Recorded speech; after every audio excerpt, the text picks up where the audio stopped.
I'm Andrea Wien, and you are listening to the Microbiome Report, powered by Biome Health. On today's episode, I'm talking to Lisa and Alana Macfarlane, two London-based DJs turned microbiome fanatics. The Mac twins, as they're called, are the official DJs for the UK's Love Island. Think The Bachelor meets Real World meets Survivor. And the founders of the website, The Gut Stuff. The identical twins initially became interested in the microbiome after participating in a research study on twins, where they found that despite having 100% the same DNA, their guts were 60% different. Now they've made it their mission to teach the world about microbes. Through The Gut Stuff, they launched a YouTube series featuring leading scientists, hosted a pop-up dinner series called Supper Club, and added a section on their site where anyone can ask a nutritionist a question for free. On the show, we talk about how the news that their microbiomes was so different rocked their understanding of health, and dig into the big plans they have to make gut health just as cool and accessible as nightlife. To start, because I don't think many of our listeners have heard of you guys or heard of your project, can you just tell me a little bit about yourselves? Of course, yeah. So we're actually primarily DJs. So yeah, we've DJed for like 7 or 8 years, and we just volunteered for twin research in London. Here in London, we have one of the biggest twin research facilities in the world at King's College, St Thomas's Hospital, and we just signed up just to find out what was different between us. And it's like getting a sort of like free health check every 6 months. So we were like, yep, we're in. About 4 or 5 years ago, Tim, who heads up the facility, was like, I've got this new experiment. It's quite intrusive. Not many people want to do it, but do you want to be the first, like the chief guinea pigs in it? And we were like, what do we have to do? And they were like, you've got to send your poo off in the post every day for 2 months and have 4 colonoscopies. We're like, yeah, where do we sign? We're in. From that, it was what we didn't know at the time was we were one of the first people in Europe to have our guts analysed and sequenced. So they found out from our bodies that we obviously have 100% the same DNA, but only 30% the same microbiome.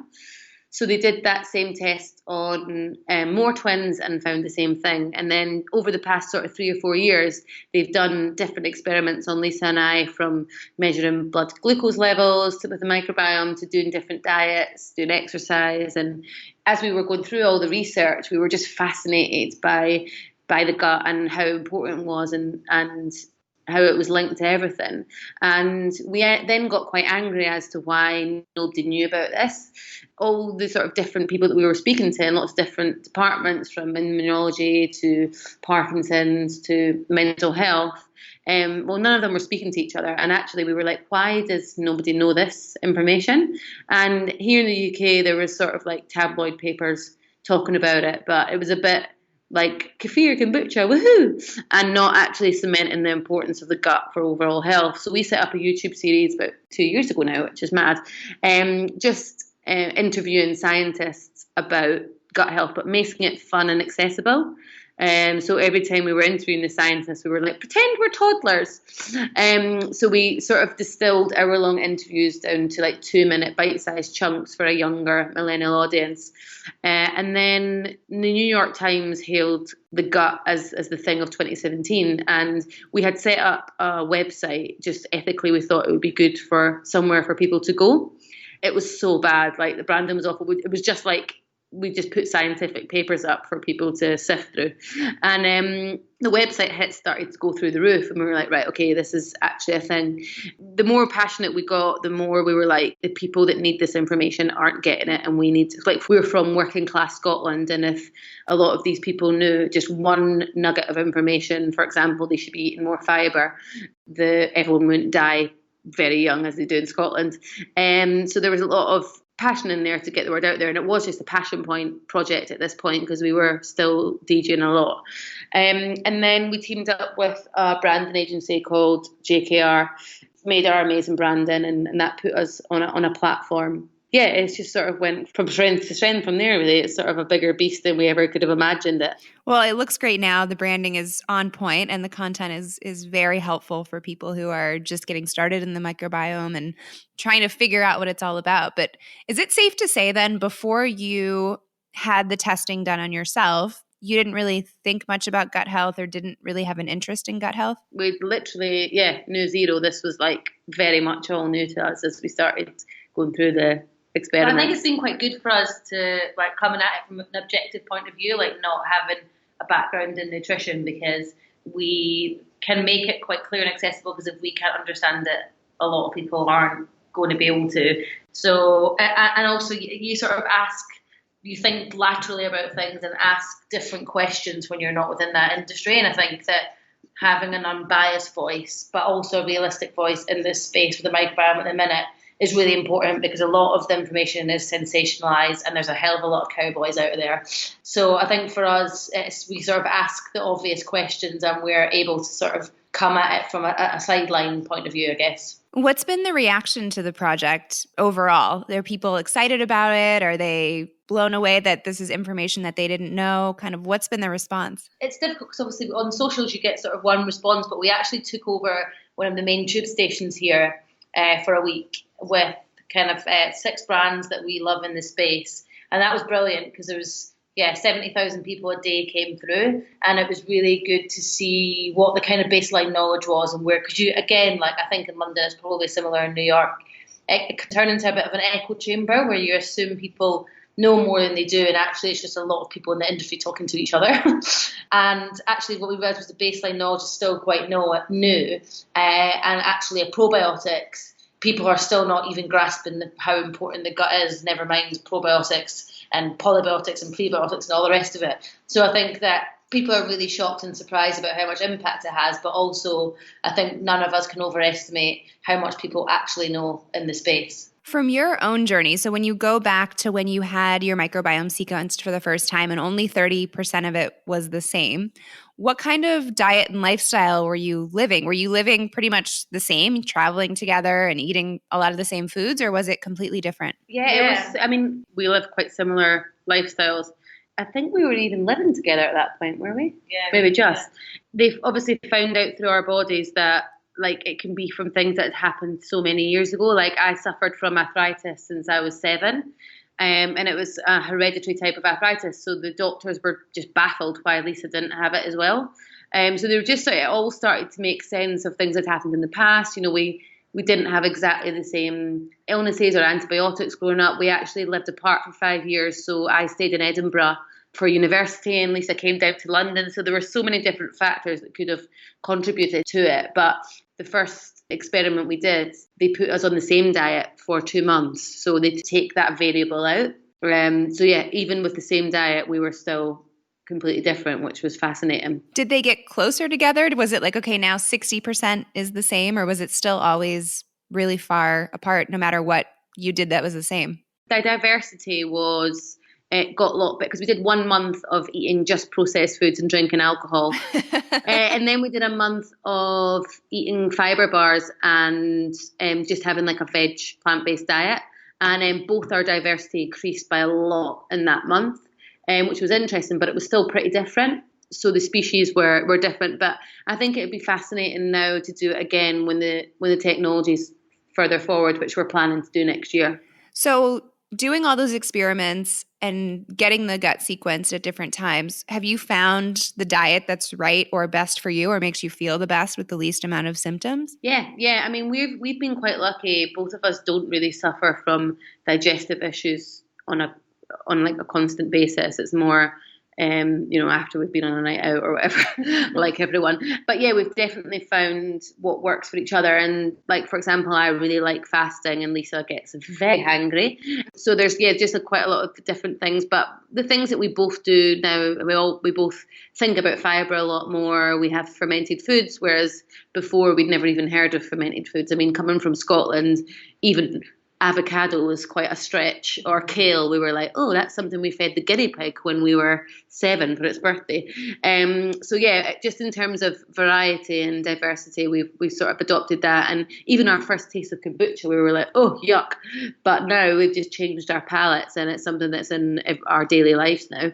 They're all fermented foods. When you first got that result back and it was the 30% were only the same, what was the breakdown? Do you remember the breakdown of more pathogenic strains versus beneficial when you just weren't even paying attention to gut health? Yeah, well, Alana actually had a lot of so I've always been a stone heavier, and even when they put us on the same diet, they weren't quite sure why. And Alana had a lot of Christensenella, and I had, lucky me, virtually none.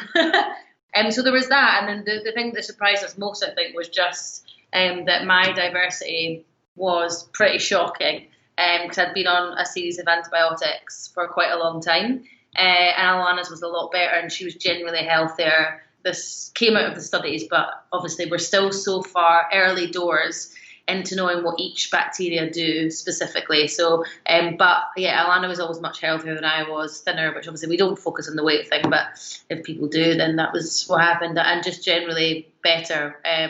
Whereas I have got quite a bad immune system, I get ill quite a lot, and yeah, it was just interesting that now there's potentially an answer to that. Did you find then with yourselves that a higher fiber plant-based diet that led to more diversity also made you feel better? Yeah, I think in terms of, yes, I think it definitely did make a difference, but also in being experimental with food kind of makes you happier because you're making better choices, but it's also quite exciting to learn different vegetables. I think that here in the UK we have loads of different plant-based veg available to us, and we eat on average 6. So it was quite good to just kind of try and tick off 40 different foods and in return receive lots of different nutrients, as well as obviously the different types of fibre that we're feeding the bacteria. I think as well, like over the years, like in our 20s, before we knew anything about gut health.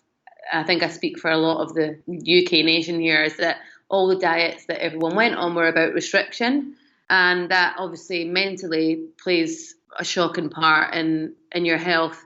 But also it was just always something negative. It was always like a chore, a task. But with gut health, it's all about adding things and, trying things that you haven't tried before. And I think that's super important as a lifestyle change. But here at the Gut Stuff, like, we're not angelic. It's not like we completely have switched our lives. It's about small, easy, tangible swaps. Yeah, rather than a big lifestyle overhaul. I mean, we still like to have a vodka on a Saturday night. But I think that's why the Gut Stuff has resonated with so many people, because we aren't telling people to change themselves. It's just about tweaking things to make themselves feel better and realising that there's this big whole ecosystem inside you that can help you do that. Yeah, it's not about living in a wellness bubble and never letting anything that could be potentially harmful in. It's about balancing so that your system is more able to handle those things when you do have the vodka on Saturday night or maybe a cupcake over your birthday. As we go into Christmas, prevalent in those discussions. In terms of your diet as kids, what did that look like? You've kind of alluded to it not being very diverse and not being very plant-based, but what was that like? I mean, working class Scotland, it was like crispy processed pancakes. Every day for lunch, for break time, we'd have a Greggs sausage roll. For lunch, we would have a chip roll and then a softie, like a sandwich, and then sweets. I mean, it was bad. Yeah, sounds like it. Sounds like it definitely was beneficial to go through this study and kind of move away from some of the habits that you'd formed as kids. I mean, we used to have deep fried pizza. That is... Yeah. Oh, geez. Sounds delicious, but probably not the best. But pretty much as bad as you can get. Yeah. So through this process of really learning about your own health and then now spreading the word to other people, what are some of the most surprising or interesting things you guys have learned along the way? A lot of the things are sort of like little facts. But when we spoke to when we did the YouTube videos, it was like 6 of the top scientists in the world. And then, so 6 episodes turned into 36 episodes. And even then, like, I watched some of the videos back and I'm like, oh my God, I forgot about that bit. That like 95% of your serotonin is produced in your gut. The majority of your immune system is housed in your gut.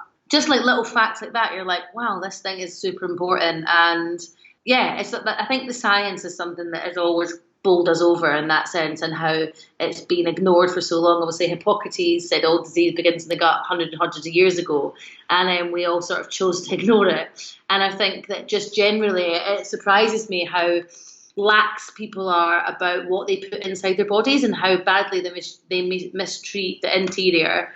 And yeah, I'd say that that's the sort of thing that continues to surprise us, and how amazing science is and how thorough it is. And yeah, just the future is really, really exciting.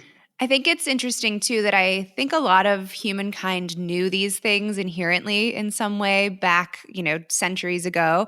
And then in our quest for medicine and modern day medicine, which of course is amazing and has its place, we've lost a lot of that inherent knowledge. And yes, maybe our ancestors didn't know why they felt better when they ate more diverse foods or ate fermented foods. They just did it because it kept them safer from illness.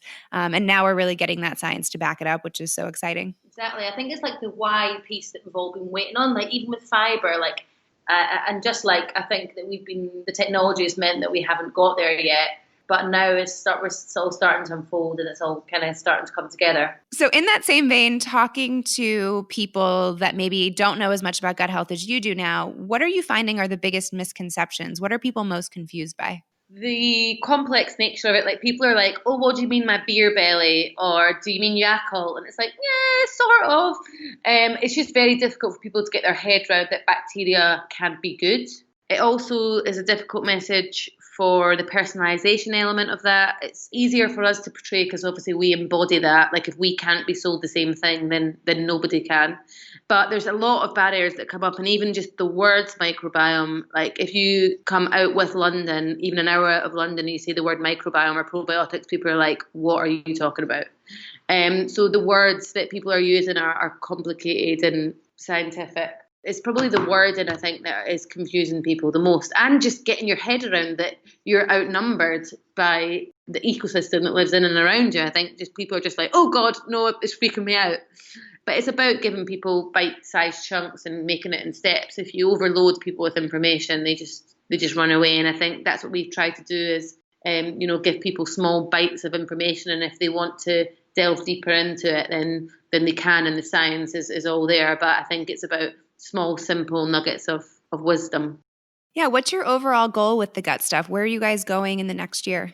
So we're just about to move into product, and then we just signed the book deal for like a digestive workbook. And we're taking the roadshow that we do around the UK, and I think maybe to New York, to sort of spread the good gut word. It's about reaching people that wouldn't necessarily come across as organically or online, and we're lucky that our social following is growing rapidly, but it's about trying to hit people that wouldn't necessarily come across us in that sense or aren't in the health and well-being space. So that's like the main aim of the gut stuff is to empower everyone with gut health, and we're going to do that through online and content and media, but through products and services as well. So it's a big job, and it keeps us up at night thinking about doing it. But it was by chance that we came across it, but we're super passionate about it, and I think it's the time. And I think a lot of people initially, when gut health started to come to the forefront of the media, it was seen as a bit of a fad, but is trying to get the message across that this is going to be the future and the future of healthcare. It's a big beast, and it takes a long time for it to catch up with the science. So that's something that we'll probably come across in this country as well. And, the NHS is stretched enough as it is, and to bring, new works and new practices in, it's going to be difficult and it's going to take a long time, but I think it'll get there. Are you incorporating your DJ lives into the world of gut health now too, or is that maybe going to become more of a past life? Yeah, At the minute we can sort of do both because we DJ in the evenings, but yeah, I'm not sure how long we can keep going. It's quite good that we do a show here in the UK called Love Island. I don't know if you guys, I think you can maybe stream it in the US, I'm not sure, but and that's sort of like one of the biggest telly shows here, and we're like the DJs on that. But if we can get that young Love Island audience talking about gut health, then we've done our job. Then we've won. Or thinking about the body from the inside out rather than the outside in. So we're going to DJ going into next year. We're going to keep doing the big ones, but I think we'll start paring it back. I'm picturing like a whole festival all around gut health and music. That's like the ultimate millennial festival, right? All about wellness and gut health, and then having some awesome music on the side. Yeah, I think it's true. Like that kind of hedonistic lifestyle has to be balanced out with something. Yeah, because at first we were like, oh my goodness, what's everyone going to think? Like two DJs talking about poo. But actually it works because we're reaching the audience that we play to and do our sets to is exactly the sort of audience that needs to know about this stuff. So yeah, and they do sort of surprisingly go hand in hand. When you think about what you're most excited about in the world of gut health and where the science is going, what do you ultimately think of right away? The gut-brain axis, I think, is something that is really exciting. I just think that generally thinking about having a more holistic approach to healthcare is something that we need to start marrying health and well-being together. And I think that people becoming more aware of their bodies and that everything's linked. Obviously, at the minute, there's a bit of sensationalizing around that, and obviously mental health multifactorial. So there's a lot of people making sort of sweeping statements that don't make sense. And a lot of the studies that have been done on mice. But it's a super interesting area of research and really exciting for us as a company because I think we can really make change with it. I think for me as well, it's about this idea of prevention. So people don't actually check in with themselves until they're not well, and we base the word health on just being not being unwell. And I think that shouldn't be about that. Sort of educating this next generation for prevention of disease and illnesses is super exciting. So when someone comes to you, maybe they've seen the website or maybe they come across you at an event now or even at a DJ set and they have no idea about gut health, what are some of the simplest things that you tell them just to get started in terms of tuning into their body and how to start optimizing what's going on inside? Yeah, so food diary is the big thing. I think we don't check in with our bodies unless, like as I was saying, we're ill or we're hungover. And I think doing a food diary is key. And I think when you go to your doctor, it's the first thing they'll ask you to do if you go to them with a digestive issue. So food diary, upping your fibre intake and variety, and trying fermented foods. Like in the UK, fermented foods isn't mainstream yet. So you can't just go to a supermarket and buy lots of kombucha, unfortunately, but we're getting there. Well, ladies, thank you so much, Lisa and Alana. It's been great to have you on. If people want to check out the gut stuff, check out your music, hear more about what you have going on, where can they find you? On Instagram, it's just at the gut stuff, and then our DJ handles at the Mac Twins, and then just the website, thegutstuff.com. You'll see everything there. Perfect. Well, thank you so much. Excited to see how it grows. And hopefully when you come stateside, we can meet up. Yes, definitely, for sure. Have a kombucha. Perfect. Have a great day. Thanks so much. Thanks. I'm Andrea Wien, and thanks so much for listening. Head to the show notes on our website to connect with the twins. Next week, we're going zen about the power of meditation on the microbiome. In the meantime, don't forget you can save 10% off any product at biomehealth.com by using the code BIOHM10 at checkout. We'll see you next week.